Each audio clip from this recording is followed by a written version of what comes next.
ప్రభునందు ప్రియమైన దేవుని బిడ్డలుగా మరి సమయంలో చదవబడ్డటువంటి పత్రికా పాఠ్యభాగము అపోస్తుడైనటువంటి పేతురు గారు వ్రాసినటువంటి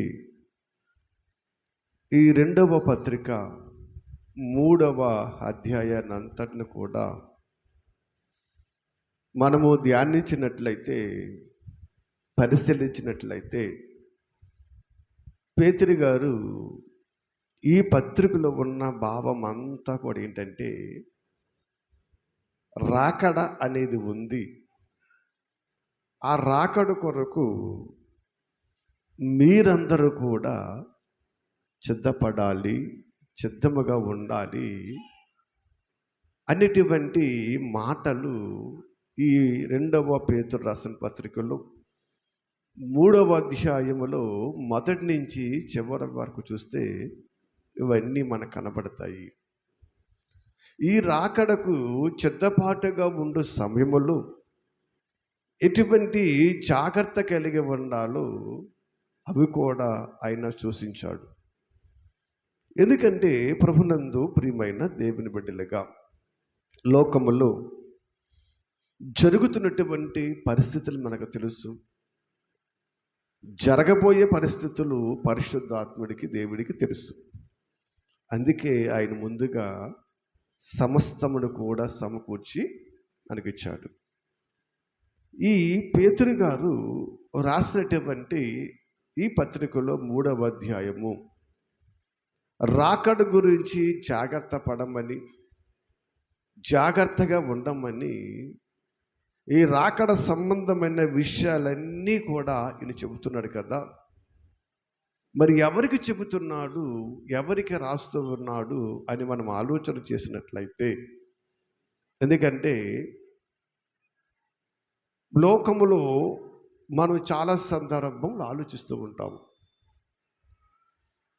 జాగ్రత్త అనేది ఎవరికి చెప్తామంటే అందరికీ చెప్పము. ఎవరైతే ఆ విషయం మీద లేదా పని మీద ఎవరైతే దాని మీద లక్ష్యం ఉంచారో వారికి జాగ్రత్త చెప్తాము. అంతేగాని కనపడ్డ ప్రతి ఒక్కరికి జాగ్రత్త చెప్తామా? చెప్పము కదా. అలాగే పౌలు గారు ఈ జాగ్రత్త ఎవరికి చెబుతున్నాడు చూపించండి. పేతురు గారు ఈ జాగ్రత్త ఎవరికి చెబుతున్నాడు? ఎందుకంటే బైబిల్ అనేది కాలానుగుణంగా అన్ని కాలాలకు చెందింది. కానీ ఒకసారి పేతురు రాసిన అదే పత్రికలో 3వ అధ్యాయం మొదటి వచనాన్ని మనం వస్తే, ప్రియులారా ఈ రెండవ పత్రిక మీకిప్పుడు వ్రాయుచున్నాను. ఏన్న పత్రిక అంటే ఇది రెండవ పత్రిక. అంటే మొదట ఒక పత్రిక రాశాడు. మొదటి పత్రికలో ఆయన సారాంశం అంతా ఏంటంటే, దేవుని పట్ల భయభక్తులు కలిగి ఉండాలి, జాగ్రత్త కలిగి ఉండాలి, శ్రమలను సహించాలి, మనం ఓర్చుకోవాలి. వీటన్నిటిని ఓర్చుకుంటూ క్రీస్తుకు తగినట్లుగా మనం నడవాలి, ఆయన స్వరూపాన్ని మనము ధరించుకోవాలి. ఇలాగా మొదటి పత్రికలో సారాంశం అంతా మనకు కనపడుతుంది కదా. ఇప్పుడు రెండో పత్రిక వచ్చినప్పటికీ ఆయన రాస్తున్నాడండి. ఇందులో కూడా ప్రారంభం నుంచి కూడా ఈ కడవరి దినాలు జాగ్రత్తగా ఉండాలి, మన భద్రంగా ఉండాలి, ఇవన్నీ రాసుకుంటూ వస్తున్నాడు. మంచిది. ఒకసారి ప్రియులారా రెండవ పత్రిక మీకిప్పుడు రాయుచున్నాను. ఎవరికి రాస్తున్నాడు రెండవ పత్రిక? 1వ అధ్యాయం 1వ వచనంకి వచ్చేస్తే పేతురు రాసిన పత్రిక 2వ పత్రిక 1వ వచనం వచ్చి, యేసుక్రీస్తు దాసుడును అపోస్తలుడైన షిమోను పేతురును దేవుని యొక్కయు రక్షకుడైన యేసుక్రీస్తు యొక్క నీతిని బట్టి మావలిని అమూల్యమైన విశ్వాసము పొందిన వారికి శుభమని చెప్పి వ్రాయినది. ఎవరంటమ్మా? ఇక్కడ మనం ఆలోచన చేస్తే అమూల్యమైన విశ్వాసము పొందిన వారికి శుభమని చెప్పి వ్రాయినది. అంటే ఎవరైతే విశ్వాసము కలిగి ఉన్నారో, దేవుని యందు భయభక్తులు కలిగి ఉన్నారో వారికి ఈయన చెబుతున్నాడండి. విశ్వాసం లేని వారికి అక్కర్లేదు. ఎందుకంటే దేవుని యందు భయభక్తులు లేని వారికి రాకడ గురించి ఎందుకు? వాళ్ళకి అవసరం లేదు. దేవుని యందు భయభక్తులు కలిగిన వాడు కావాలి. ఇప్పుడు ఇద్దరు పిల్లలు ఉన్నారు. ఒకడు స్కూల్కి వెళ్తున్నాడు, రెండో వాడు స్కూల్కి వెళ్ళట్లేదండి కదా. ఇప్పుడు భవిష్యత్తు గురించి, రాబో కాలములో మంచి స్థితి గురించి స్కూల్కి వెళ్ళేవాడికి చెప్తావా, ఇంటికి ఉన్నవాడు చెప్తావా? స్కూల్కి వెళ్ళేవాడికి చెప్తాం. ఎందుకంటే ఎప్పుడైతే స్కూల్కి వెళ్ళటం మానడి భవిష్యత్తు ఏమైపోయింది? పాడైపోయింది. వాడు మనలాగా కూలి పని చేసే స్థితికి వచ్చేస్తాడు. ఇప్పుడు స్కూల్కి వెళుతున్నాడు కాబట్టి ఆడికి చెప్తావు ఏమని?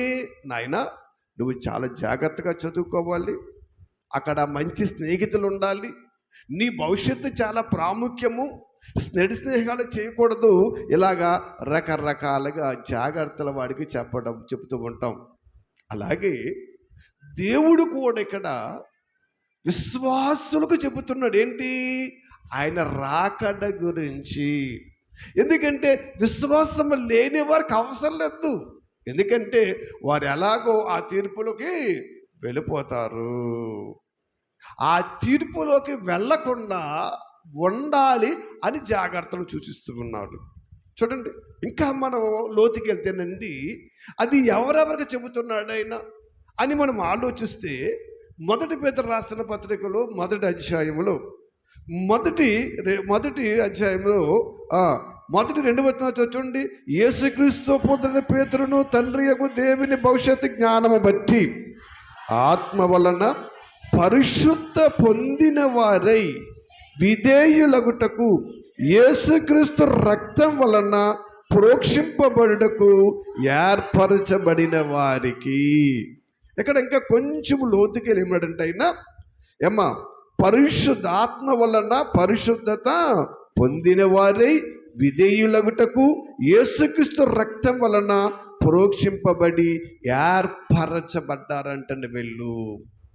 అంటే లోకములు అందరికి కదా, ఎందుకంటే అందరికి అనవసరం. అందరికీ చెప్పే సంగతులు వేరు, విశ్వాసులు చెప్పే సంగతులు వేరు, బయట వారికి చెప్పే సంగతులు వేరు, లోపల వారికి చెప్పే సంగతులు వేరు. బైబిల్ చాలా జాగ్రత్తగా మనం ఆలోచన చేయాలి. ఎందుకంటే ఇది వాక్యం ఉంది కదా, ఆ వాక్యాన్ని బట్టి మన ఇష్టం వచ్చినట్టు మాట్లాడితే కుదరదండి. బైబిల్ చాలా లోతుగా పరిశీలన చేయాలి. పైగా ఈయన ఏమన్నాడంటే, ఎవరైతే ఆత్మ వలన విధేయులగి క్రీస్తు రక్తం వలన ప్రోక్షింపబడిన వారు ఉన్నారో అటువంటి వారికి అని చెప్పి, వారెవరంటమ్మా? వారేమైపోయారంట అనగా పొంతు, గలలతియ, కొప్పదోకియ, ఆసియా, బితునియ దేశములకు చెదిరిపోయారంటే వెళ్ళండి. అంటే మనకు బాగా తెలుసు, మొదటి శతాబ్ద కాలంలో గొప్ప హింస జరిగింది. ఎప్పుడు జరిగింది అది? అపోస్తలులు ఉండగా కదా. అపోస్తలులు ఉండగా గొప్ప హింస జరిగింది. ఆ హింస అంటే ఏంటి అమ్మ? హింస అంటే ఏంటి తెలుసండి? యేసుక్రీస్తుని నమ్మిన వారిని ఏం చేసేవారు? యూదులు, రోమా చక్రవర్తులు చంపేసేవారు, వాళ్ళని చంపేసేవారు. నానా బాధలు, నానా హింసలు వాళ్ళు పెట్టేసేవారండి. చాలా గొప్ప హింస అనమాట అండి. చాలా పెద్ద హింస అప్పుడు జరిగిందండి. ఇప్పుడు జరిగేదైతే అక్కడక్కడ ఏదో కొడుతున్నారు, చేస్తున్నారు. అప్పుడు అలా కాదు, చెరపట్టి చంపేయటమే, దొరికిన వాడిని దొరికినట్టు పొడి చేయటమే, పేకల కోసేయటమేనండి. అటువంటి హింస జరిగినప్పుడు చాలామంది ఈ విశ్వాసులు ఎవరు అమ్మా? అపోస్తలుల ద్వారా రక్షింపబడ్డవారు. నాకు తెలుసు అపోస్తల కార్యాలు పేతురు గారి ప్రసంగం ఎంతమంది మారారమ్మా? 3000 మంది మారిపోయారు కదా. ఈ మారిపోయిన విశ్వాసులు, దేవుళ్ళో ఉన్న ఈ విశ్వాసులు అందరూ ఏమైపోయారంటే చెదిరిపోయారు. మమ్మల్ని కూడా చంపేస్తారేమో, మమ్మల్ని కూడా బతకనివ్వరేమని కొన్ని ప్రాంతాలు చెప్తున్నాడు. అక్కడ ఏమిటమ్మా? కొన్ని చెప్పాడు కదా, మీరు చదివారు కదా. అమ్మా, కప్పదోక, లవదోక, ఇటువంటి ప్రాంతాలకు ఏం చేయాలంటే వాళ్ళు చెదిరిపోయారు. కాబట్టి పేతురు గారు, ఇదిగో మీరు చెదిరిపోయారు కాబట్టి, యెరూషలేములో ఇక్కడ మీరు లేరు కాబట్టి చెదిరిపోయిన మీ కొరకు రాస్తూ ఉన్నాను అంటున్నాడండి. ఎందుకంటే అపోస్తల కార్యాలు 8:1 చదివితే మనకు అర్థమవుతుంది. అది ఆ కాలములో, ఒకసారి తిండమ్మా మాట, ఆ కాలమందు యెరూషలేములోను సంఘములో గొప్ప హింస కలిగినందున అపోస్తులు తప్ప అందరూ యూదయ సమరయ దేశాలు చెదిరిపోయారు. మీకు అర్థమవుతుందా? ఎందుకంటే వీళ్ళు ఎందుకు చెదిరిపోయారంటే ఆ కాలంలో గొప్ప హింస. అదంతా మీరు కింద చదివికెళ్తే పౌలు సవులుగా ఉండగా ఎలా చంపేసేవాడో ఆ చరిత్ర అంతా మనకు కనపడుతుంది. అంటే చాలా గొప్ప హింస జరిగినప్పుడు అపోస్తులు తప్ప, అంటే వాళ్ళు వెళ్ళడానికి వీల్లేదు, వాళ్ళ మరణమైనా అక్కడే, బ్రతికైనా అక్కడే, వాళ్ళు వెళ్ళడానికి వీల్లేదు కదా. అంతే కదా. ఇప్పుడు మన సంఘానికి ఎవరైనా వచ్చి మీరందరూ ఎస్సీలేనా, మీ ఆధార్ కార్డులు రేషన్ కార్డులు క్యాన్ చేస్తానుకో, మీ అందరూ పరిగెత్తిపోతారు, మేము వెళ్తాకు ఉండదు.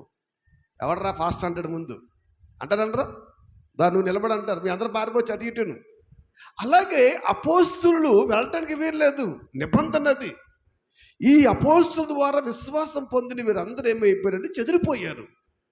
సోదయ సమరయ ప్రాంతాలకి చెదిరిపోయారు కదా అని పౌలు గారు పేతురు గారు విడిచిపెట్టలేదండి. చెదిరిపోయిన వారిని మళ్ళా బలపరచాలి. ఎందుకంటే ప్రభునందు ప్రియమైన దేవుని బిడ్డలుగా సాధారణంగా మనము ఈ ప్రాంతం విడిచి మరొక ప్రాంతం వెళ్ళామనుకోండి కదా. ఇప్పుడు ఇక్కడి నుంచి మన వారు చాలామంది కోయిటా దేశాలు వెళ్తారు కదా. అక్కడికి వెళ్ళేటప్పటికి వారి స్థితిగతులు మారిపోతాయా?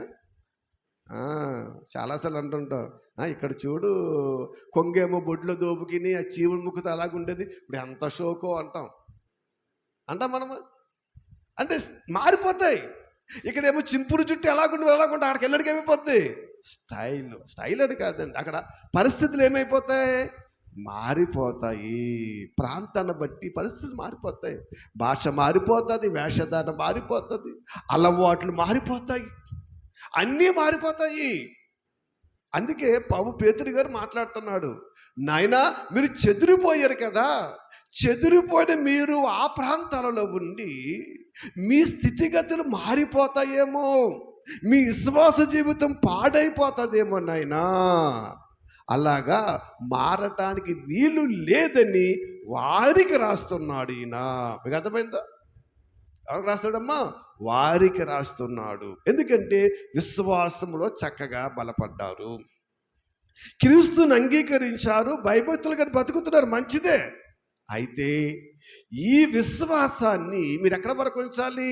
కడ వరకు ఉంచాలి. ఆ కడ వరకు, ఆ రాకడ కొరకు సిద్ధపరచడానికి ఆయన ఈ 3వ అధ్యాయం అంతా కూడా వాళ్ళ గురించి మాట్లాడుతున్నాడు. అలాగే మన గురించి కాదనుకోకండి, అందరి గురించినండి, అందరి గురించిని. కాబట్టి ఇక్కడ మనం ఆలోచన చేసినట్లయితే వారి గురించి మాట్లాడుతున్నాడండి. ఎందుకంటే పరిస్థితులు మారిపోతాయి. చూడండి, సంఘము నుంచి ఇంకో సంఘానికి వెళ్ళినట్టుగా ఏమైపోతాయి, పరిస్థితులు మారిపోతాయి, ఆరాధన మారిపోద్ది, ఉద్దేశాలు మారిపోతాయి, తలంపులు ఇవన్నీ రకరకాలుగా మారిపోతాయి. అందుకే మీరు ఆయా ప్రాంతాల్లో ఉన్నారు కాబట్టి ఒకవేళ గమ్ముని ఆ ప్రాంతాల్లో ఉన్న బాధకు అలవాటు పడిపోయి, ఆ ప్రాంతంలో పరిస్థితికి అలవాటు పడిపోయి మీ బ్రతుకులు పాడు చేసుకుంటారేమోనైనా జాగ్రత్త అని చెబుతున్నాడండి. ఎందుకంటే ఒకసారి తీతు రాసిన పత్రికలో కూడా వెళ్తే అపోస్తలుడైన పౌలు గారు తీతుకు రాస్తూ ఒక చక్కటి సందర్భాన్ని ఆయన జ్ఞాపకం చేస్తాడండి. తీతు రాసిన పత్రిక 1వ అధ్యాయము ఒకసారి 10వ వచనం నుండి చదువుకుందాం. చూడండి అమ్మా, అనేకులు విశేషముగా సున్నతి సంబంధులను, అవిధేయులను, వదరబోతులను, మోసపుచ్చును వారై ఉన్నారు అంటున్నాడండి. అంటే ఈ పరిస్థితి ఎప్పుడు వచ్చేసింది? మొదటి శబ్ద కాలంలో వచ్చేసిందంటండి. ఇంకా మీరు కిందకి చదివితే అర్థమవుతుంది. వారు నోళ్ళు ముయించవలనట్టు వారికి ఉపదేశించకూడదు, వారిని దుర్లాభం కొరకు ఉపదేశించుచు కుటుంబములను పాడు చేయుచున్నారు. వారిలో ఒకడు అనగా సొంత ప్రవక్తలు ఒకడని ఇట్లు క్రేతులు ఎల్లప్పుడూ అబద్ధకులు దృష్టమురుగులు అంటున్నాడండి. ఇక్కడ తీతుకు రాస్తూ పౌలు గారు ఏమన్నాడంటే అవివేకులు విశేషముగా అనేకులు విశేషముగా సున్నతి సంబంధులను అవిధేయులను వదరబోతులను మోసపుచ్చువారై ఉన్నారు. నాయన, లోకములో ఎక్కడ చూసినా వదరబోతులై ఉన్నారు, జ్ఞానము లేని వారై ఉన్నారు, ప్రజలను మోసము చేసేవారు. వీళ్ళు ఈ ప్రజలను మోసము చేసేవారు, ఈ వదరబోతులు, ఈ అవివేకులు ఏం చేస్తారంటే వీళ్ళు కుటుంబాలను ఏం చేస్తారంటే పాడు చేసేస్తారంట. ఏం పాడు చేస్తారంటమ్మా? కుటుంబాలను అంటే కుటుంబాలంటే ఈ లోకములో ఏదో కుటుంబాలు విడగొట్టేస్తారు, ఇది కాదండి. ఈ లోకములో ఎంత పాడు చేసినా పర్లేదు, ఈ లోకములో మన వ్యాపారాలలో, మన పనిపాటలలో, మన బిడ్డలలో, మన బ్రతుకులలో ఎన్ని చేసినా పర్లేదు. ఎందుకంటే దేవుడు కట్టి ఏదొక రోజు నిలబెడతాడు. కానీ విశ్వాస జీవితం అనే ఈ కుటుంబం పాడైపోతే కనుక చాలా ప్రమాదము. అందుకు పేతురు గారు ప్రయాసము.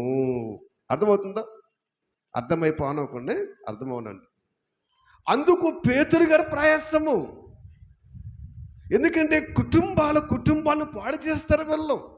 వీళ్ళు మంచివారు కాదు, వీళ్ళు వదలబోతులు, సున్నత సంబంధులు, జ్ఞానము లేని వారు. ఇలాగ చెప్పుకుంటూ వస్తూ ఏ ఉపదేశించకూడదో వాటిని ఉపదేశిస్తూ వాళ్ళ దుర్లాభం కొరకు చేస్తారయ్యా. జాగ్రత్త. ఈ విషయంలో ఇదిగో కేత్రియులు అనేవారు చూశాను, వారంట ఎల్లప్పుడూ అబద్ధికులను దుష్టమృగము గలవారయ్యా. కాబట్టి అటువంటి పరిస్థితి ఇదిగో మీ ప్రాంతంలో ఉన్నదేమో, జాగ్రత్త. మిమ్మల్ని ఎవరైనా మోసము చేస్తారేమో, జాగ్రత్త అని చెబుతున్నాడు. ఎందుకంటే ఇంకా పేతురు రాసిన పత్రిక కొంచెం మన కిందకు వస్తే ఏమనంటే, అబద్ధపు ప్రవక్తల చేత పూర్వమందు పలుకబడిన పరిశుద్ధ ప్రవక్తల చేత పూర్వమందు పలకబడిన మాటలు ప్రభువైన రక్షకుడు మీ అపోస్తుల ద్వారా ఇచ్చిన ఆజ్ఞను మీరు జ్ఞాపకము చేసుకొనవలసిన విషయము మీకు జ్ఞాపకం చేస్తున్నానయ్యా. ఎందుకంటే పూర్వము నుంచి ప్రవక్తల ద్వారా పలికించాడు. అలాగే అపోస్తులు అంటే మా ద్వారా దేవుడు ఎన్నో మాటలు చేయడమ్మా చూపించాడు. కాబట్టి ఇవన్నీ చెప్పుకుంటూ ఇచ్చిన ఆజ్ఞను మీరు జ్ఞాపకము చేసుకోవాలి. మీరు జ్ఞాపకం చేసుకొని నిర్మలమైన మీ మనస్సులను నేను రేపుచున్నాను. ఎందుకంటే మీరు ప్రాంతం వెళ్ళిపోయారు కదా, ఆ ప్రాంతం వెళ్ళిపోయాక అక్కడ ఉన్న పరిస్థితులు బట్టి మీలో ఉన్న మంట ఏమైపోతుంది? చల్లారిపోద్ది. అక్కడ పరిస్థితులకు అలవాటు పడిపోతాం కదా.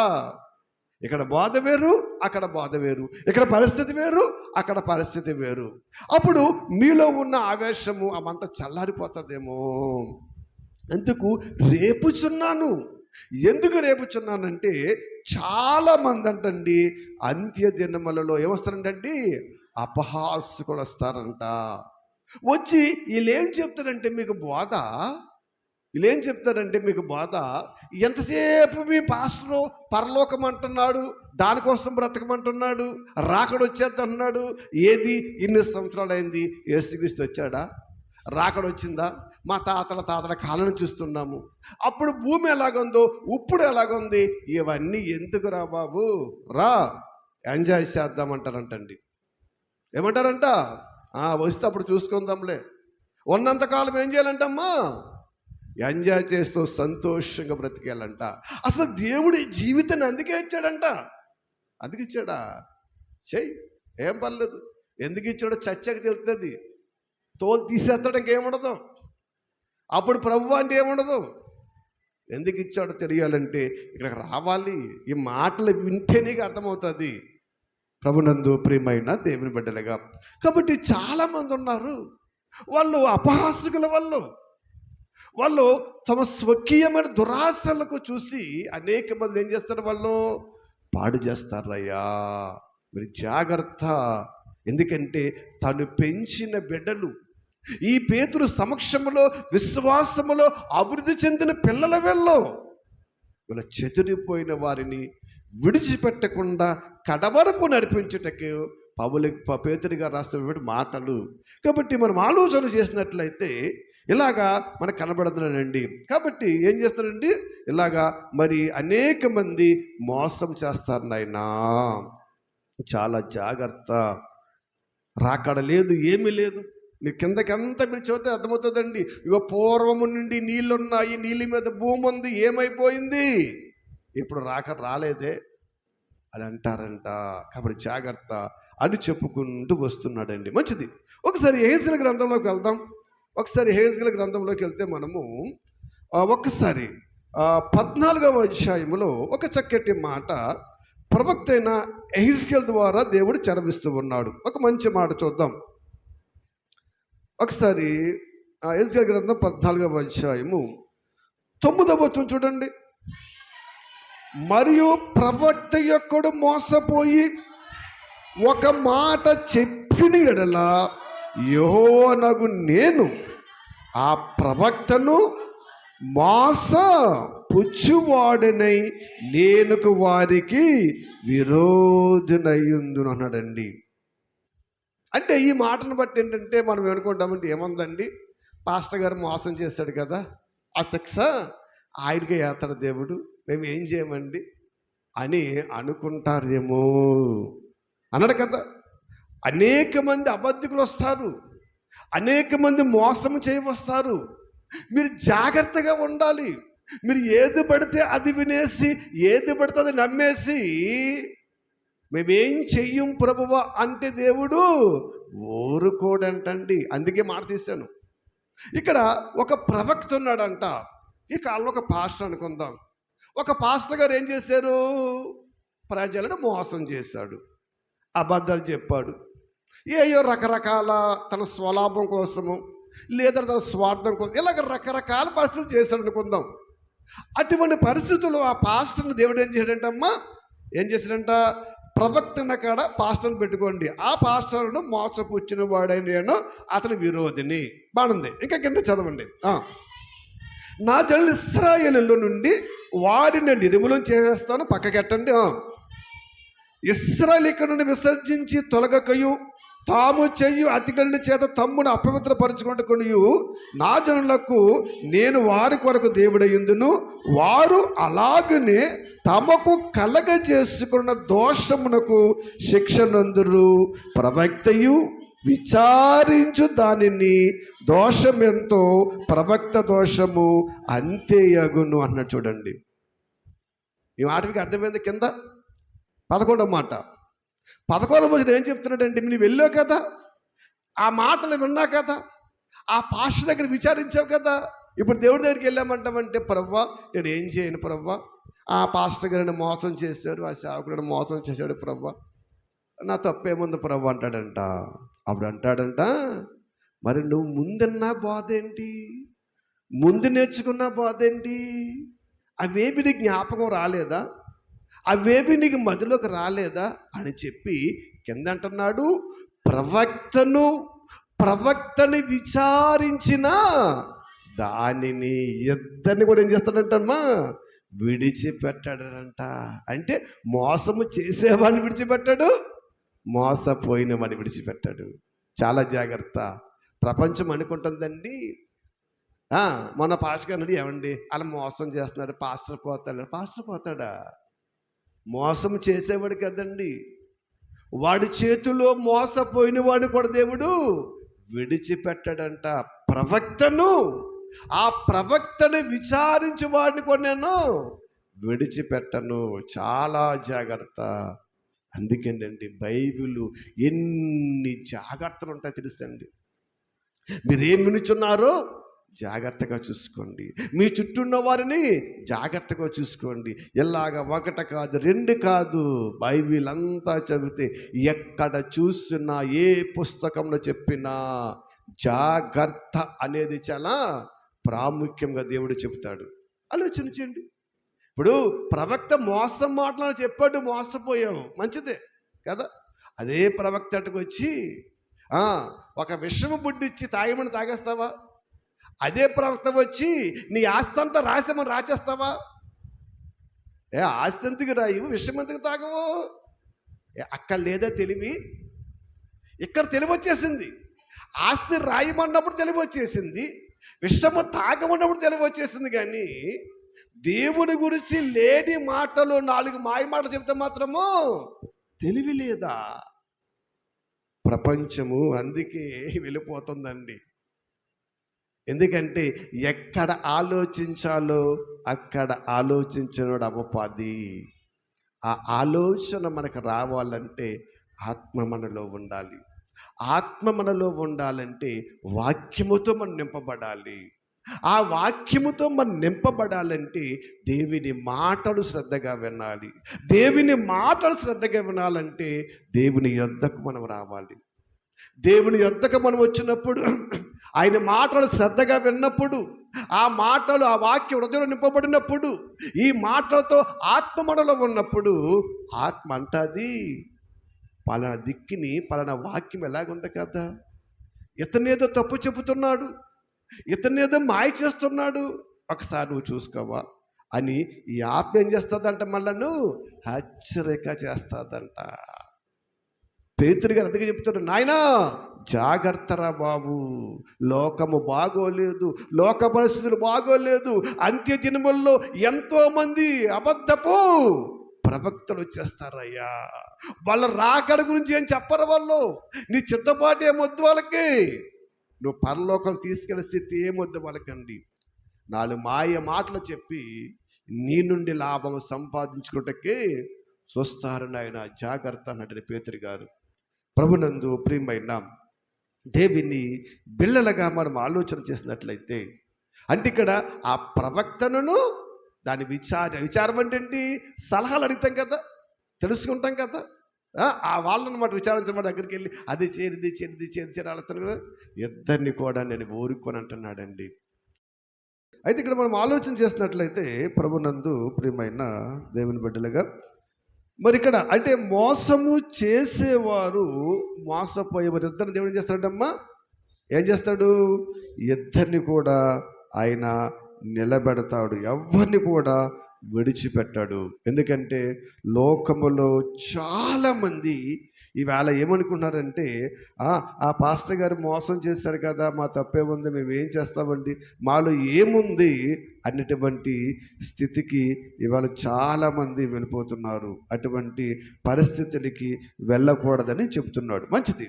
ఒకసారి మనము యోబు గ్రంథంలోకి వెళ్తే ఒక చక్కటి మాట, అక్కడ భక్తుడైన యోబు ద్వారా దేవుడు ఒక చక్కటి మాట చదివిస్తున్నాడు. చూడండి, యోబు గ్రంథంలోకి వెళ్తే ఒకసారి 12వ అధ్యాయాన్ని అందరూ తీయండి. యోబు గ్రంథము 12వ అధ్యాయము ఒకసారి 16వ వచనాన్ని చదవండి అందరూ కూడా. అమ్మా, బలమును జ్ఞానమును ఆయన స్వభావ లక్షణములు మోసపడువారును మోసపుచ్చువారును ఆయన వశమై ఉన్నారంటండి. అంటే ఇక్కడ మనం ఏమనుకుంటున్నామంటే, ఎప్పుడు ఒక పక్క ఆలోచిస్తాం. నేను ఎప్పుడు చెప్తాను, బైబిల్ అనేది 2 విధాలుగా ఆలోచించాలి కదా. మనం ఎప్పుడు ఒకవే చూస్తాం, తప్పది. 2 మార్గాలు. ఒక తప్పు జరిగిందంటే దాని వెనుక వీళ్ళని కూడా మనం ఆలోచించాలి. మనం ఏం చేస్తామంటే, ఎవరైతే మనకి ఇష్టమున్నారో వాళ్ళ దగ్గరికి వెళ్ళి అబద్ధ సాక్ష్యాలైనా చెప్పేస్తాం. కుదరదు. 2 వైపులు. లోకములో బ్రతికే వారు ఎలా ఉన్నా పర్లేదు, మీకు చెప్తున్నాను. లోకంలో బ్రతికేవాడి అబద్ధాలని ఎలా చెప్పినా పర్లేదు, దేవునిలో ఉన్నావంటే చాలా జాగ్రత్త. తెలుసా, చాలా జాగ్రత్త అండి. అందుకే ఇక్కడ ఏమన్నాడంటే మోసపుచ్చువాడును మోసము చేయవారు ఇద్దరు ఎక్కడ ఉన్నాడంటమ్మా? దేవుని వశములో ఉన్నాడు. అక్కడ ఇశ్రాయేలుతో చెప్తున్నాడు యెజ్రేలు గ్రంథంలోను, ఇదిగో మోసము చేసే ప్రవక్త, ఆ ప్రవక్త దగ్గరికి వెళ్ళి ఆలోచన అడిగి విచారించిన ఇద్దరు కూడా ఏమన్నాడు, ఎవరిని విడిచిపెట్టనన్నాడండి. ఇటువంటి పరిస్థితులు, ఇటువంటి స్థితిగతులు ఇవన్నీ ఎక్కడున్నాయంట? లోకములో ఉన్నాయి. ఇంకా చెప్పాలంటే దీని గురించి చాలా సంగతులు ఉంటాయి. ఇటువంటి మోసము చేసే పనులు, మోసక్రియలు చెప్పాలంటే చాలా చరిత్ర ఉంది. అదంతా మనకు కొద్దిగానండి ఏదో ఇంట్రడక్షన్గా 2 మాటలకు చూపించాను. కాబట్టి ఇంకా మీరు కిందకు వచ్చేస్తే పౌలు గారు ఏమన్నా, పేతురు గారు ఏమంటే అంత్య దినములలో అపహాసకులు అపహాసించుచు వచ్చి తమ పేతురు ఆసుపత్రికి వచ్చండి 2వ అధ్యాయం 3వ అధ్యాయం. అంత్య దినములలో అపహాసకులు అపహసించుచు వచ్చి తమ స్వకీయ దురాశల చొప్పున నడుచుకొనుచు ఆయన రాకడ గురించి వాగ్దానమేమాయను అంటారంటండి. ఏమంటారంటమ్మా?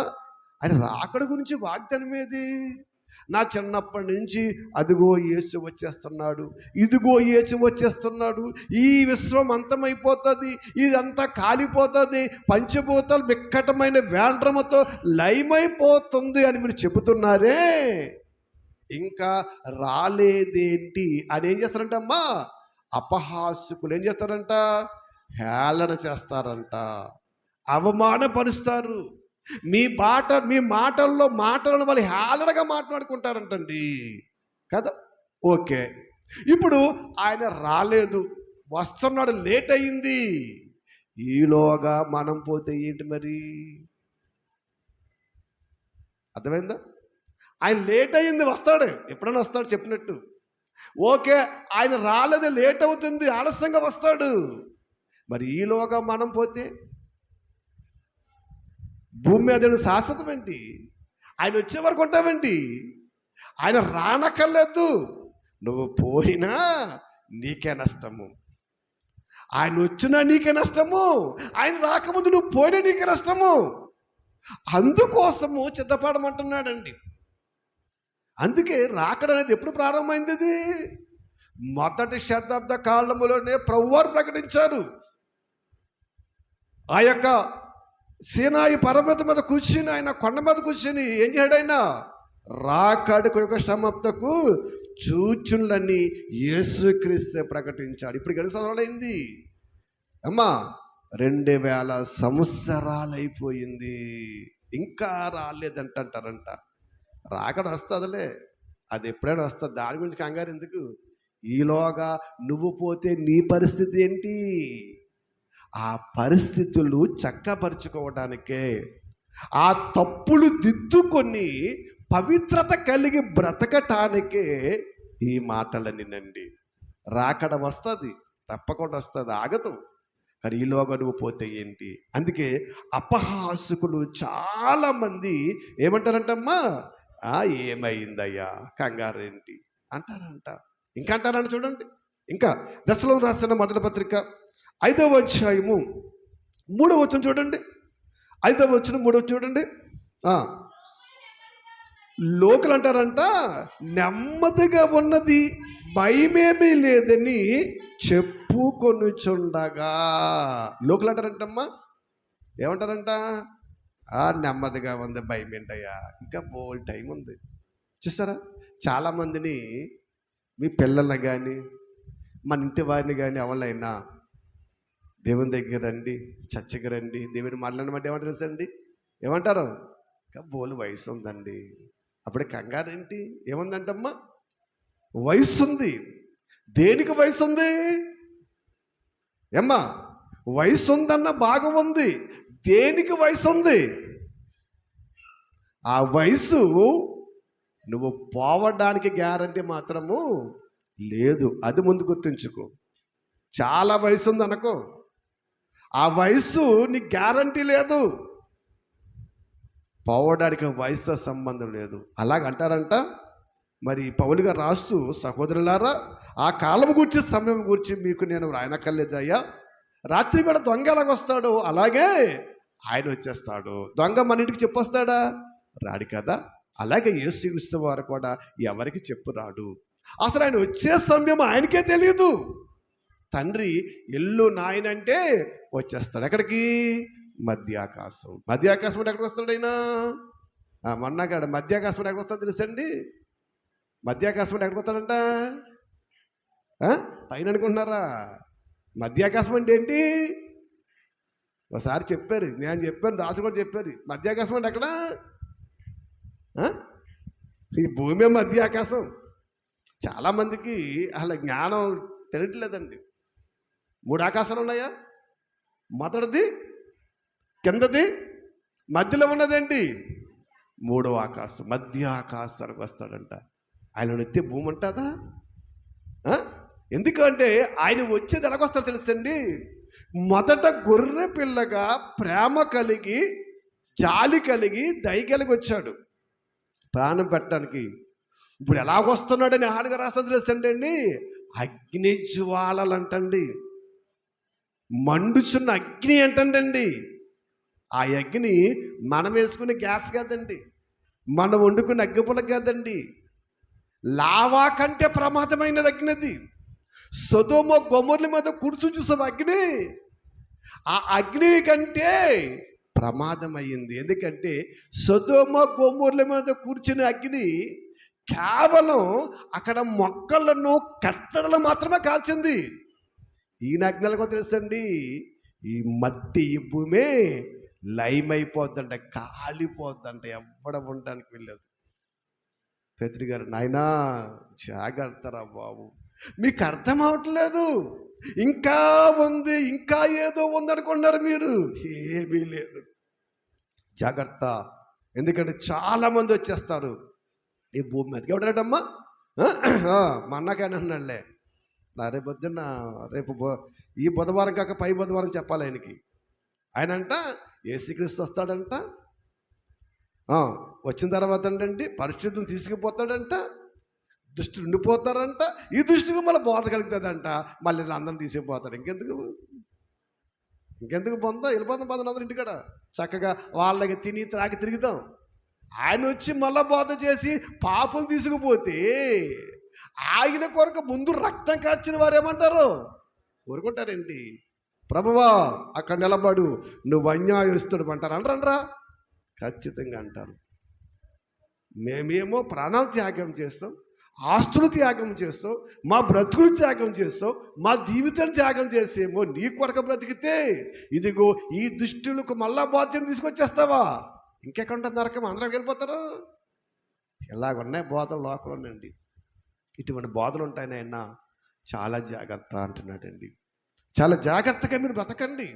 ఎందుకంటే ఆలస్యం అవుతుందని మీరు ఆలోచించకండి. చాలామంది ఏమయ్యింది, ఏం పర్లేదు అని భక్తి జీవితాన్ని, మీ విశ్వాస జీవితం మీద కదా కాలుతున్న పొయ్యిలో నీళ్ళు పోసినట్లు మీ బ్రతుకులు ఏం పోసేస్తారంటే నీరు పోసేసి మీ ఆత్మను ఆర్పేస్తారు. నాయన జాగ్రత్త రా బాబు అంటున్నాడండి. ప్రభునందు ప్రియమైన దేవుని పిల్లలుగా మనం ఆలోచన చేస్తే లోకులు అనుకుంటారంటండి, నెమ్మదిగా ఉంది, ఏమీ పర్లేదు అనుకుంటారంట. అంతే కదా. లోకమంతా ఎలాగుంది అమ్మా? లోకమంతా ఎలాగుంది? అలాగే ఉంది. ఎవరికి భయం ఉందండి దేవుడు అంటేనండి? ఎవరికో ఎందుకు? ఇక్కడ కూర్చున్న మనలో ఎంతమందికి దేవుడు అంటే నాకు భయం అండి అని గుండెలు మర్చి ఏం చెప్పండి? ఉందా? ఉందా? ఉందంటారా? భయపడేవాడు పాపము చేయుడు, భయం ఉన్నవాడు అబద్ధమాడడు, భయం ఉన్నవాడు మోసము చేయుడు, భయం ఉన్నవాడు ఏ వేషధరణ ఉండదు, భక్తుల వలె బ్రతుకుతాడు. అది భయం అంటే. అంతే తప్ప దేవుడు అంటే శిక్షిస్తాడు ఆ భయం కదండి. పరలోకం వెళ్ళటానికి భయం ఉండాలి. లోకమంతా అలాగుందండి. లోకులు అంటారంట నెమ్మదిగా ఉంది, ఏం పర్లేదు నాయన, నీకు బోలు వయసు ఉంది, ఎంజాయ్ చేద్దాం రా. ఇటువంటి మాటలు వస్తాయి నాయన, జాగ్రత్త అంటున్నాడు పేతురు గారు. పేతురు గారు, ఇటువంటి మాటలు వస్తాయి నాయన, జాగ్రత్త. అది రాకడ గురించి వాగ్దానము ఏమయ్యిందయ్యా? మన పితరులు నిద్రించిన మొదలుకొని అలాగే ఉంది కదా. ఎప్పుడైతే మన పితరులు అప్పటి నుంచి అలాగే ఉంది, ఇప్పటికి కూడా అలాగే ఉంది. అలాగే చెబుతారు, నువ్వేం భయపడకు, నువ్వేం కంగారు పడకు. అటువంటి బోధలు వస్తాయి, చాలా జాగ్రత్త. ఈ బోధలు ఇప్పుడే కాదండి, ఎప్పుడు వచ్చేసినాయి? మొదటి శతాబ్ద కాలంలోనే ఇటువంటి బోధలు వచ్చేసినాయి అని చెబుతున్నాడండి. అందుకే ఒక చక్కటి మాటను మనం చూస్తానండి. మలాకి గ్రంథములో మలాకి గారు రాస్తూ ఒక చక్కటి మాట రాస్తూ ఉన్నాడు. ఒకసారి మలాకి గ్రంథము ఒకసారి మూడవ అధ్యాయము ఒకసారి 9వ వచనం నుండి మనం చదువుకుంటూ వెళ్దాం. ఈ జనులందరూ నా యొద్ద దొంగిలించుచు నే ఉన్నారు, మీరు శాపగ్రస్తులై ఉన్నారు అని చెప్పి, అమ్మా నా మందిరములో ఆహారం ఉన్నట్లు, క్షమించండి, మలాకి కాదు అనుకుంటా, మేక అనుకుంటా, ఒకసారి తీయండి, క్షమించండి, మేకా గ్రంథం తీయండి ఒకసారి. ఓకే, మేకా గ్రంథం తీయండి. ఇశ్రాయేలు గురించి చెబుతున్నాడు ఆయన. మేకా గ్రంథం 3వ అధ్యాయము 9వ వచనం. యాకోబు సంతతి వారి ప్రధానులారా, ఇశ్రాయేలు అధిపతులారా, న్యాయమును తృణీకరించుచు దుర్నీతిని నీతిగా ఎంచువారులారా, ఈ మాట ఆలకించండి. అంటే ఇక్కడ మనం ఆలోచన చేసినట్లయితే ఇశ్రాయేలులో ప్రధానులు పెద్దల గురించి మాట్లాడుతున్నారంటండి. ఈ ప్రధానులు పెద్దలు ఏం చేస్తారంటారండి? న్యాయమును తృణీకరించి దుర్నీతిని ఏం చేస్తారంట? నీతిగా. అంటే తప్పునేమో ఒప్పునేమో తప్పుగా చెబుతారు. న్యాయం పక్క నిలబడరు అనమాట అండి. న్యాయం పక్క నిలబడరు, అన్యాయం పక్క నిలబడి అన్యాయాన్ని న్యాయాన్ని అన్యాయం అని చెప్తాండి. ఎవరు వెళ్ళు? ఇశ్రాయేలులో ప్రధానులు పెద్దలు అనమాట అండి. ఆలోచన చేయండి. ఎందుకంటేనండి నిజంగా బైబిల్ చాలా గొప్పదండి. ఇవాళ కూడా చూడండి, ఓ పోలీస్ స్టేషన్కి వెళ్ళాలన్నా, ఓ సంఘంలోకి వెళ్ళాలన్నా, లేదన్నా ఏదైనా కుటుంబానికి వెళ్ళాలన్నా ముందు ఎవరికి ఎక్కేస్తారు? నిన్ను అడిగి ఎక్కేస్తారా? ఎవరికి ఎక్కేస్తారమ్మా? మాట్లాడండి. కొట్టేస్తారండి మిమ్మల్ని. ఆయన దగ్గర బెత్తమంది అండి కొడతాకి. పెద్దలను కాకేస్తారు. అది కూడా చెప్తాకేనా ఏమంటారు? నువ్వు పక్కండి, మీ పెద్దలు రమ్మని అంటారు. అదే బైబిల్ అది గొప్ప తెలుసండి. అది అంత అక్కడి నుంచి వచ్చిందండి. ఎందుకంటే పెద్దలు చెబితే అదేమవుతుంది? కరెక్ట్. నువ్వు నేను చెప్తే కరెక్ట్. పెద్దలు. అందుకే పౌలు గారు కూడా పెద్దలు నియమించుకుని వెళ్ళాడండి. అటువంటి ఈ పెద్దలు అంటే ఏం చేస్తారంట? అన్యాయాన్ని న్యాయముగా, న్యాయాన్ని అన్యాయంగా త్రిప్పివేస్తూ ఉన్నారంట అని చెప్పుకుంటూ అంటాడైనా. కిందకు చూడండి మేడమ్మ. నరహత్య చేయుడి చేత సియోను మీద కడతారు, దుష్టత్వం జరుగుడి చేత యెరూషలేమును మీరు కడతారు కాదంటలేదు. అంటే నరహత్య చేస్తూ, తప్పులు చేస్తూ, పాపము చేస్తూ ఆ యెరూషలేముని కట్టినా, లేదా ఏది చేసినా, ఏ పరిస్థితుల్లో మీరు ఉన్నా ఏమీ కాదన్ను అని చెప్పి కిందగా చూడమ్మా. జనులు ప్రధానులు లంచం పుచ్చుకొని తీర్పు తీర్చుదురు, వారి యాజకులు కూలికి బోధిందురు అని చెప్పి ప్రవక్తలు ద్రవ్యము కొరకు చోదు చెప్పుదురు. అయినను వారు యెహోవాను ఆధారము చేసుకుని అంటండి, మన మధ్య ఉన్నాడు కదా, మనకి ఏ కీడు రాదు అంటారంట. ఎవరెల్లో మోసం చేసే గ్రూప్ అండి ఇది. దేవుని కోసం పవిత్రంగా బ్రతికే గ్రూప్ కాదు. ఎందుకంటే దేవుని కోసం పవిత్రంగా బ్రతికే గ్రూపు ఎప్పుడు కూడా ఎలా కూడా తెలుసండి, అపోస్తులు ప్రభు ఎప్పుడు వస్తారా అని ఎదురు చూస్తారండి. మొదటి శతాబ్ద క్రైస్తవులు ప్రభు ఎప్పుడు వస్తాడని ఎదురు చూస్తాడు. మా మీదకి ఏ కీడు వచ్చేస్తుంది, మా మీదకి ఏ త్రుపం వచ్చేస్తుంది అని వాళ్ళు భయపడ్డారంట. వాళ్ళు తప్పు చేస్తే భయపడ్డారు. దావీదు గురించి మనకు తెలుసు కదండి. చేసిన తప్పుకి ఎంత భయపడ్డాడండి ఆయన? ఎంత భయపడ్డాడు? అయ్యి బాబుని తప్పు చేస్తానా, గడగడ వణిగిపోయాడండి. తర్వాత మరి యెజబెల్ ఉంది, ఆహాబుని, అందరూ భయపడ్డారా? భయం లేదు. మేము దేవుని పక్షాన ఉన్నాం కదా, లేదా దేవుడు మాతో ఉన్నాడు కదా, ఏ కీడు రాదు అనుకుంటారంటండి. చూస్తారా? అంటే ఇక్కడ బైబిల్ లేని గ్రూప్ ఎవరు? బైబిల్ గ్రూప్ ఎవరు? తప్పులు చేసేవారు, పాపము చేసేవారు, దేవుని యందు విధేయత లేనివారు, న్యాయాన్ని అన్యాయానికి, దొంగతనం చాలా చెప్పాడు ఇక్కడ లిస్ట్. ఏం చెప్పాడమ్మా? నరహత్య చేయటము, దుష్టులతో జరిగించటము, ఇలాగా ప్రధానులు లంచం పుచ్చుకోవటము, ఇవన్నీ చెప్పుకొస్తున్నాడండి. వీళ్ళకి ఏమి లేదు, వీళ్ళకి భయము లేదు. ఏమంటారంట?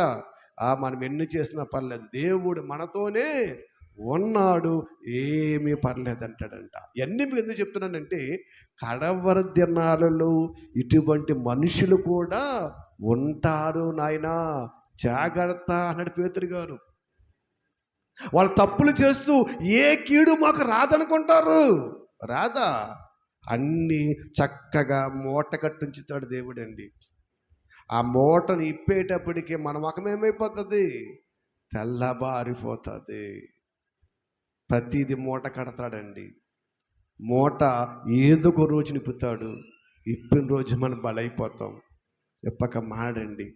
ఇలా అనుకుంటారంటే, ఏ కీడు మాకు రాలేదయ్యా, యెహోవా మాతో ఉన్నాడు అనుకుంటారు. అందుకే పేతురు, అయ్యా విశ్వాసులారా, దేవుడి యందు భయభక్తులు గలవారులారా, ఆత్మ చేత ప్రోక్షింపబడి, అక్షరమేత వృద్ధి పొందుబడి, రక్తము చేత ప్రోక్షింపబడి విశ్వాసములు ఎదుగుతున్న పరిశుద్ధులారా, జాగ్రత్త నాయనా. అది రాకడ గురించి ఎంతోమంది వస్తాదిలే, అదిలే, ఇదిలే, కంగారింట్లే, ఇలాగ రకరకాల బోధలు చెబుతారు నాయనా. జాగ్రత్త జాగ్రత్త అంటున్నాడండి కదా. ఇదంతా ఎవరి కోసం చెప్తున్నాడు? అయినా పరిశుద్ధులకు బోధిస్తున్నాడు. మీకు ప్రారంభం చెప్పాను, పరిశుద్ధులకు బోధ కావాలి. రాకడ గురించి దుష్టులు లక్ష్య పెట్టారండి, వాళ్ళ అపహాసకులు కదా. ఇవాళ కూడా చాలా మంది చూడండి, మనం యేసు ప్రభువుని నమ్ముకోండి, మరొక జీవితం ఉంది, ఆ లోకంలోకి మనం పరగెళ్ళాలంటే, నరకాన్ని తప్పించుకోవాలంటే, నమ్ముకోవాలంటే ఏం చేస్తారు వాళ్ళు? యేసు ప్రభువుని నరకాన్ని తప్పించేస్తాడా అది హేళన చేసే గురుపు చాలామంది ఉన్నారండి. అవమానపరిచేవారు చాలామంది ఉన్నారండి. ఎక్కడో ఎందుకు, మన ఇంటి వారే మన మాట వినరు, సంఘం వారు మాట వినరు, గ్రామం వారు మన మాట వినరండి. ఇలా చెప్పుకుంటూ వెళితే ఎన్నో విషయాలు మనకి కనబడుతూ ఉంటాయి. ప్రభునందు ప్రియమైన దేవుని బిడ్డలుగా మనం ఆలోచన చేసినట్లయితే, దేవుని బిడ్డలుగా మనం ఆలోచన చేసినట్లయితే, మరి ఇక్కడ ఏమన్నాడంటే, మన మధ్య ఉన్నాడు, ఏ కీడు మనకి రాదు అని ఏం చేస్తారంటే వాళ్ళు అనుకుందురయ్యా. కాబట్టి ఊరుకుంటాడు, ఏమడుతున్నాడండి? ఇక్కడ దున్నేస్తాడంటే ఏంటయ్యి? బీడు బారిపోయిన పొలాలను కదా. ఇప్పుడు పొలం ఉంది, ఆ పొలాన్ని చదును చెయ్యాలంటే అందులో పిచ్చి మొక్కలు ఎన్నో మొలిచేసినాయి. ఇప్పుడు దున్నేసేటప్పుడు ఏం చేస్తావు? అక్కడ పిచ్చి మొక్కలను నేరి మంటే చేస్తావు, మంచి మొక్కను ఏం చేస్తావు? లోతుగా తవ్వి పక్కన పెట్టి మళ్ళీ దాన్ని నాటుతావు. దేవుని వ్యవసాయం కూడా అంతేనండి, ఏం ఊరుకోడు. దేవుడు అంటే ప్రపంచానికి ఎలాగుందంటే ఏదో ఆషామాషిగా ఉందండి దేవుని బిడ్డలుగా. కాబట్టి నాయన వారు ఎలాగంటారు కాబట్టి జాగ్రత్త అన్నాడండి. ప్రభువా మాకేమి తెలియదు ప్రభువా, మేము వినలేదు ప్రభువా, ఏదో వాళ్ళు మోసం చేశారు ప్రభువా, మేము ఏమి చెయ్యను ప్రభువా అంటే మాత్రము ఊరుకునేది ఏమీ లేదంట. ఒక్కసారి యేసుక్రీస్తు వారు చెబుతున్న మాట, ఒకసారి యేసుక్రీస్తు వారు ఏమి చెబుతున్నారో ఒక మాట చూస్తే, ఒక్కసారి మార్కు సువార్త 13వ అధ్యాయం చూద్దాం. మార్కు సువార్త 13వ అధ్యాయం చూద్దాం. 22 నుంచి 23 వరకు మనం చదువుతాం. అంటాడైనా, ఆ కాలమందు అబద్ధపు క్రీస్తులను అబద్ధ ప్రభుత్వం వచ్చి సాధ్యమైన ఎడల ఏర్పరచబడిన వారిని మోసపుచ్చుటకే సూచక్రియలను మహత్కార్యములను అగపరుచెదురు. మీరు జాగ్రత్తగా ఉండడి, ఇదిగో సమస్తమును మీతో ముందుగా. ఇందులో అన్నిటికంటే ప్రాముఖ్యమైన మాట ఏంటో కదండి, ముందుగా. మనకు తెలియదంటే కుదరదు, నాకు ఎవరు చెప్పలేదంటే కుదరదు. ముందుగానే సమస్తాన్ని నేను మీకు చెప్పేస్తాను. ఇందులో సీక్రెట్ ఏమీ లేదు. ఇందులో రహస్యమేమి లేదు. ముందుగా చెప్పేస్తాను. ప్రభువా నాకు తెలియదు ప్రభువా, ఆయన తీసుకెళ్ళాడంటే ఎందుకు వెళ్ళావు, వెళ్ళడానికి పనేంటి ప్రభువా? మరి అక్కడికి వెళ్తే ఇగో పరలోకం పర్లేదన్నారు, పాపం చేసిన వెళ్ళిపోచ్చేస్తాను మా పాస్టర్ గారు అంటే, మీ పాస్టర్ అలాగంటాడు, చేసేస్తావేంటి? ప్రతి దాన్ని ఎడతాడు దేవుడు అండి, ఊరుకోడు. చూడండి పేతురు గారు అదినే ప్రయాసము. నాయన మీరు నా దగ్గర పెరిగారు, మీరు విశ్వాసాలు, మీరు చెదిరిపోయారు, మీరు ఏ ప్రాంతంలో ఉన్నా, మీరు ఎక్కడ ఉన్నా సరే, ఇదిగో మీకు నేను ఈ మాటలు వ్రాస్తూ ఉన్నాను. నా సహోదరులారా జాగ్రత్త. ఎక్కడ విశ్వాసం ఎలాగైతే బ్రతికారు, ఆయన రాకడ కొరకు ఎలాగుండాలి, అటువంటి విశ్వాస జీవితం కలిగి బ్రతకాలని ఆయన అంటున్నాడండి. అందుకే ఇదిగో సాధ్యమైతే ఏర్పరచబడిన వారిని ఆ కాలం అంది. ఎవరుస్తారంటమ్మా? ఏ కాలం ఇది? ఏ కాలం అనుకున్నారు? ఆ కాలం అందంటే రాకడ కాలమందు. మళ్ళీ ఆ కాలం అందంటే ఎక్కడికి వెళ్ళిపోకండి, రాకడ కాలమందు. ఈ రాకడ ఎప్పుడు ప్రారంభమైంది? ఆయన వెళ్ళటమే రాకడ ప్రారంభమైంది అన్నాడు కదా. మీరు చూస్తున్నారయ్యా, ఇలా ఎలాగెళ్తున్నాడో మళ్ళాకి వచ్చేస్తాడు. ఎందుకు వస్తాడు? మీ అందరినీ తీసుకెళ్ళడానికి వచ్చేస్తాడు. ఆ కాలములో, రాకడ కాలములో, ఇదిగో చివరికి దినాలలో, అపాకారమైన దినాలలో, ఇదిగో అని చెబుతూ అన్నాడు ఆయన. చూడండి, ఆ కాలమందు ఏమన్నాడమ్మా? అబద్ధపు క్రీస్తులను, అబద్ధపు ప్రవక్తలను వచ్చి సాధ్యమైతే ఏర్పరచబడిన వారు సైతం మోసపుచ్చుతారంటండి. అవునా? అవును, నిజమే, నిజండి. ఇశ్రాయేల్ దేశం గురించి ఎంత గొప్పగా చెప్పుకుంటాం, ఇశ్రాయేల్ దేశం ఎంత గొప్పది అనుకుంటాం, కానీ దేవుడిలో జీరో. దేవుడిలో ఇశ్రాయేల్ దేశం జీరో. తెలుసా? గొప్పతనం లోకానికే, దేవుని దగ్గర ఇశ్రాయేల్ జీవితము ఏమీ లేదు. ఎందుకు లేదనుకున్నారు? ఈరోజు కూడా వాళ్ళు యేసుక్రీస్తుని నమ్మరు. ఎవడో పోపు వస్తే, ఎవడో పొటండి వస్తే ఆయనే మెస్సయ్య, ఆయన చెప్పినట్టు అన్నీ చేసేయాలి. క్రీస్తు మాట లక్ష్యం ఉంచారండి. వాడు ఎంత గొప్ప వాళ్ళని తెలుసండి, ఎంత అదృష్టవంతులు తెలుస్తా. ప్రభునందు ప్రియమైన దేవుని బిడ్డలుగా. అందుకే ఏమన్నాడంట? మోసపుచ్చేవారు, సూచక్రియలు, మహత్కార్యాలు ఇలా ఎన్నో చేసేస్తారయ్యా, మీరు జాగ్రత్తగా ఉండాలి. ఇదిగో సమస్తమును అంటే ఇందులో ఏమన్నా దాసాడా అమ్మా? సమస్తముడు అంటే అన్నీ చెప్పేస్తాను, మీకు ఇంకే దాసింది ఏమీ లేదు. కాబట్టి ఇక్కడి నుంచి నీ జాగ్రత్త నువ్వు పడాలి. జాగ్రత్త పడకపోతే నీ నష్టము, అంతే కదా. పిల్లలు మనం అంటాం, అమ్మా నువ్వు చాలా రూపాయలు కడుతున్నాను కాలేజీకి, 1000 కడుతున్నాను, ఇదిగో 1000 కట్టడము నా బాధ్యత. నువ్వు జాగ్రత్తగా చదువుకున్నానుకో నీ భవిష్యత్తు బాగుంటుంది. చదువు మానేసామనుకో మేము చేసేది ఏదీ లేదు. పోతే కట్టిన డబ్బులు పోతాయి, ఏమవుతాయి?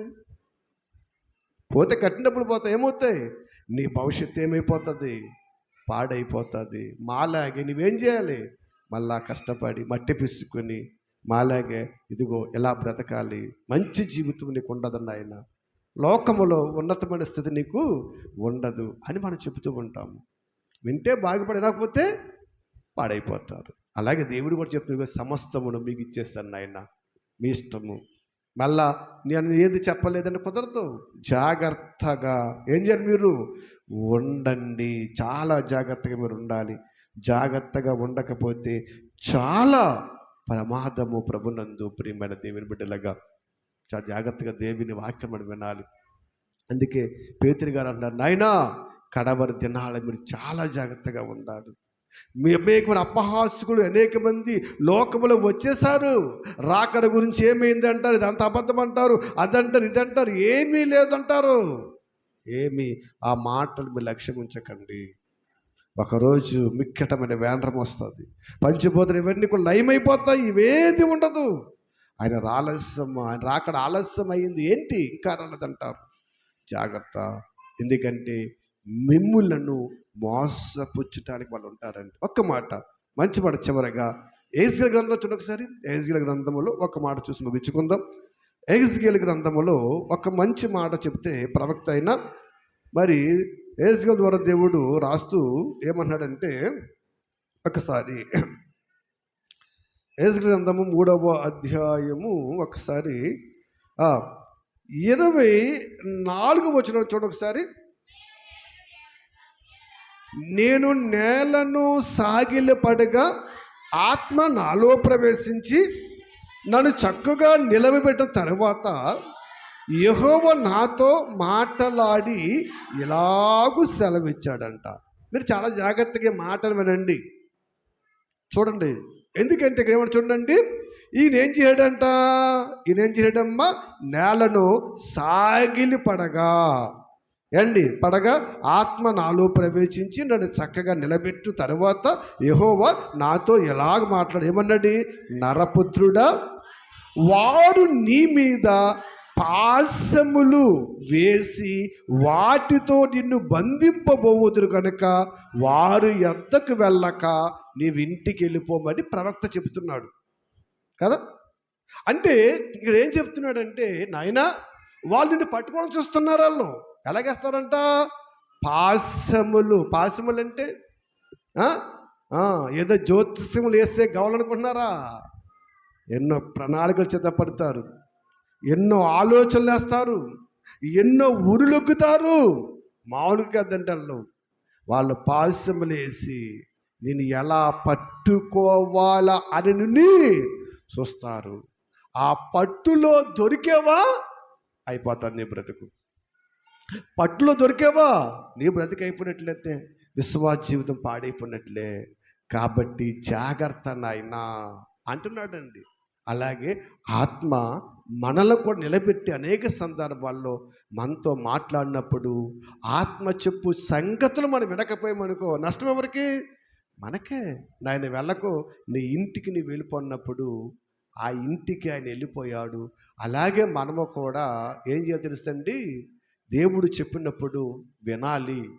కడవరి దినాలలో రాకడ సమయములో చాలా భయంకరమైన పరిస్థితులు వస్తాయని దేవుడు చెప్తున్నప్పుడు మనం ఏం చేస్తుంది?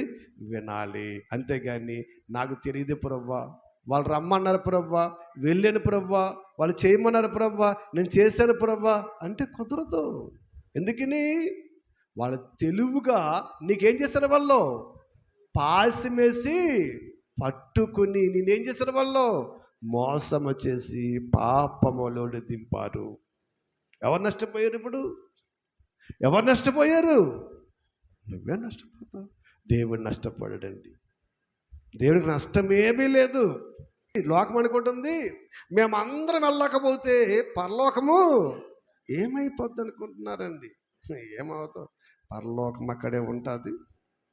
అవసరమైతే సజీవులుగా నిలబడిన మనము అక్కడికి వెళ్ళలేమో కానివ్వండి, దేవుడు తలుసుకుంటే సాక్షాలుగా నిలబడిన ఈ తంబాలను పరలోకములో నిలబెట్టుకోగల సమర్థుడు దేవుడు. అవివేకముతో ప్రపంచం ఉంది, అనాలోచనతో ప్రపంచం ఉంది. చాలా జాగ్రత్త. పేతురు గారు, నాయనా చాలా జాగ్రత్త, మీరు ఇటువంటి వారు వచ్చి మీ మనసును పాడు చేస్తారు. అందుకే రాకడ కొరకు ఎల్లప్పుడూ మీరు ఏముండడమ్మా, సిద్ధపడి ఉండండి అని ఆ 3వ అధ్యాయంలో తన ప్రసంగాన్ని అంతటా కూడా ఎవరి కొరకు చేయడైనా పరిశుద్ధుడి కొరకు చేస్తూ ఉన్నాడు. ఆలోచన చేయండి.